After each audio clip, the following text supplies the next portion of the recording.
This reading, I think, is very timely because it kind of signals, or it kind of brings apart something that is going on right now, something perhaps that we see every time we turn on the TV, we listen to the radio, perhaps even in conversations.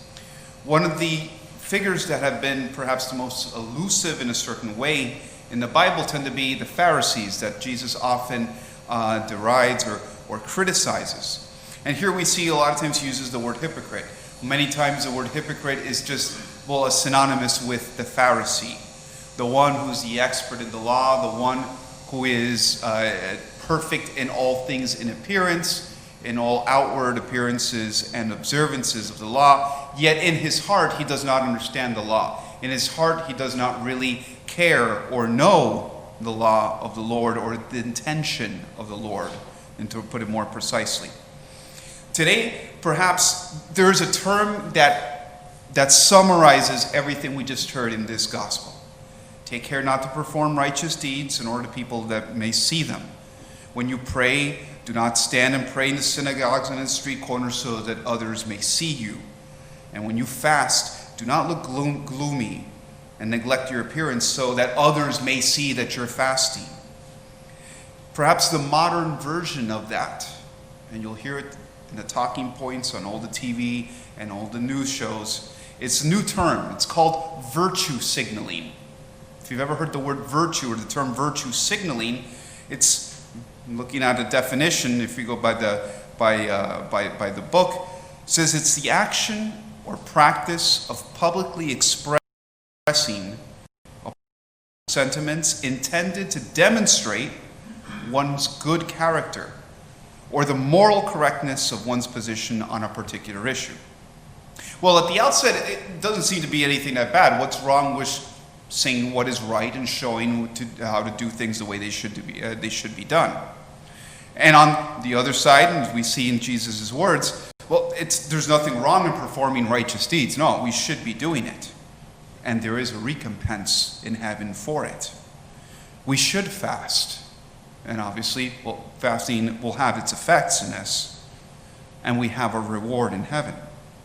And we should pray, whether it be in public or whether it be in secret, for the Lord will hear us. But perhaps the nuance between what is the virtue signaling and the hypocrite of the Bible and what Jesus is speaking in here is correct intention. Correct intention is what's at the bottom of it. Correct intention is what differentiates being virtuous with signaling one's own virtue. It's the difference between performing a righteous deed so that other ones may recognize how great I am or how good I am, and doing the good for the sake of the good, waiting for God to recognize it. The difference when I give alms for people to recognize how generous I may be or how wealthy I may be, or is it the intention, well, to get something done or to help someone out, and so forth and so forth.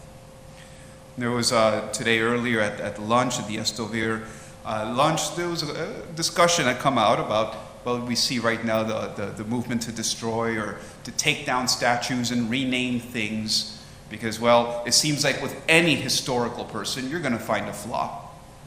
Whether it be that the person perhaps did not have to correct moral sentiments or practices that we have today. And some of those practices or moral, we can question whether they're very moral today or not.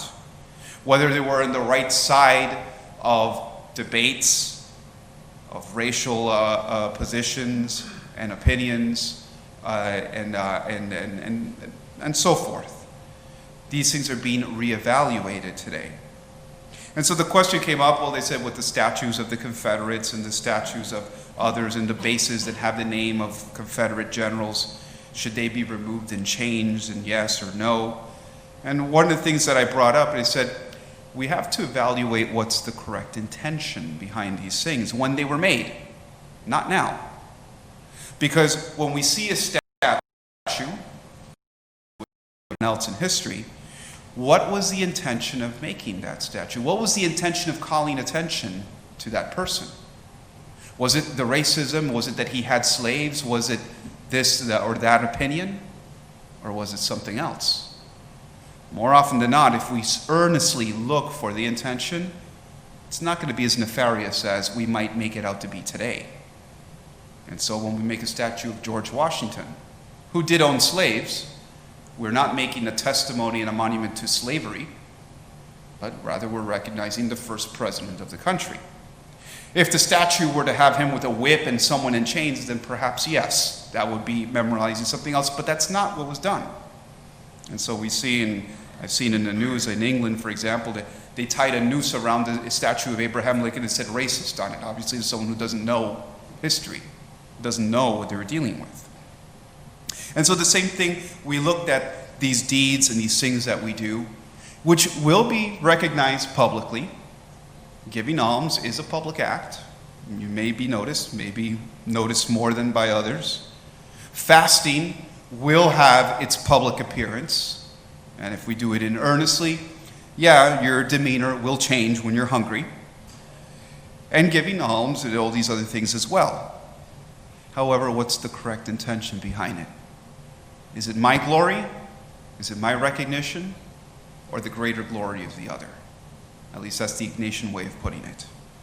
And so, especially in this moment that is very charged, and we're looking and making judgments and reevaluating things, one time let's keep in mind the correct intention behind things, so that we are not like the hypocrites who virtue signal and pull out and want to make themselves, not because they're concerned about something earnestly, but rather want the attention to themselves so that others can give them the recognition that they want to have. In the name of the Father, and the Son, and of the Holy Spirit.